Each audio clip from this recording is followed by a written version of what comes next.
त्यसकारण सबैमा हुन्छ नि हामी सबैजनाले निष्पक्ष ढङ्गले देशलाई मुटुमा राखेर सङ्घर्षमा सहभागी भएका थियौँ। आज परिस्थिति अलिकति बदलिएको छ। हाम्रो पार्टी नेपाल कम्युनिस्ट पार्टीले त्यो आन्दोलनलाई समर्थन गरेको थियो र सुरु दिनबाट नै यसको एकबद्धता पनि गरेको थियो। आज हामीले देखिरहेका छौँ सरकारमा विभिन्न रङ्गबिरङ्गी मान्छेहरू बसिरहेका छन्। सरकारमा जेनजीका प्रतिनिधित्व भएको छैन।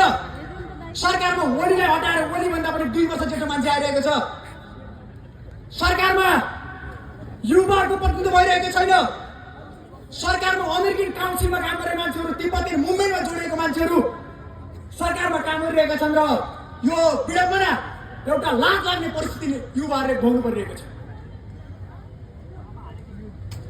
र हामीले अहिले आएर भनेका छौँ यो सरकार नेपाली जनताको, नेपाली युवाहरूको प्रतिनिधित्व भएको सरकार होइन।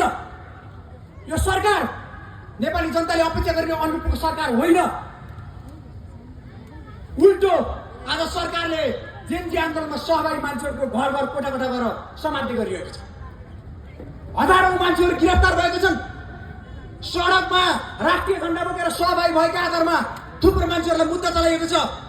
म आज यो दिनमा यहाँबाट खबरदारी गर्न चाहन्छु, सुशीला कार्की सरकार र गृहमन्त्री ओम प्रकाश अर्यालको सरकारले एकता राख्नुपर्छ। युवाहरूलाई, तिमीहरूले सडकमा आएका युवाहरूलाई मुद्दा चलाउने गल्ती गरिरहन्छ भने ओलीहरू भाग्न पाएका थिए, तिमीहरू भाग्न पनि पाउनेवाला छैन। यो स्पष्ट कुरा छ। आन्दोलनमा आउने मान्छेहरू आतंककारी हुन्छ, देश परिवर्तन गर्ने मान्छेहरू आतंककारी हुन्छ। हामीले भनेको विषय छ। त्यसो हो भने म्यानमारबाट, बर्माबाट ल्याएर लडेको काङ्ग्रेस आतंककारी हो, झापा विद्रोहमा सहभागी ओलीहरू आतंककारी हो। युवा पुस्ताले आज सोधिरहेको छ कि हामीले हिस्ट्रीलाई यसरी नै अपव्याख्या गर्दै जाने हो। त्यसकारण युवा साथीहरू, आज देश बडो सङ्कटमा उभिएको छ। हामीले लड्यौँ, हामीले गुमायौँ, तर हामीले केही पनि पाएका छैनौँ। उल्टो देश एउटा राष्ट्रिय स्वाधीनताको एकदमै खतराहरू हामीले झेलिरहेका छौँ। नेपाली आकाशमा ठुला ठुला षड्यन्त्रहरू देखिरहेका छन्। विभिन्न देशका काउन्सिलका मान्छेहरू, विभिन्न देशका दूतावासका मान्छेहरू आज नेता जस्ता भएका छन्, तिनीहरू लाजमा भने हाँस्दै हिँडिरहेका छन्। त्यसकारण आज युवाहरूले रात हाँस्ने जसरी मान्छेहरू चिन्ने बेला आएको छ। रात हाँस्ने जसरी मान्छेहरूलाई चिन्ता क्लियर गर्नुपर्छ। हामीले को राष्ट्रवादी, को गैर राष्ट्रवादी, को राष्ट्रवादी चिन्ने पर्ने बेला आएको छ। आदरणीय युवा साथीहरू, हामीले कोशी सम्झौता पढ्यौँ, हामीले महाकाली सम्झौता पढ्यौँ।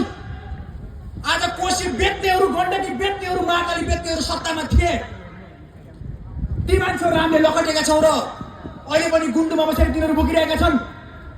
र अहिले साथीहरू, नेपालको राष्ट्रिय स्वाधीनताको लक्ष्मण रेखा भनेको एमसीसी हो।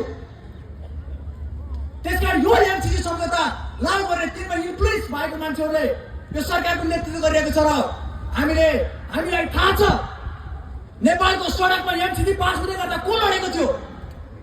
हामीलाई थाहा छ नेपालका सडकहरू एमसीसी पास हुँदै गर्दा कुन नेता आएर सडकमा टाउको फुटी गरेर लडेको थियो। एमसीसीको विरुद्ध को बोलेको थियो। नेपालको स्वाधीनताको पक्षमा निरन्तर को बोलिरहेको छ। लिपुलेखको झण्डा काट्न को गएको छ। युवा विद्यार्थीहरूको पक्षमा को बोलेको छ। भ्रष्टाचारको विरुद्ध को बोलेको छ।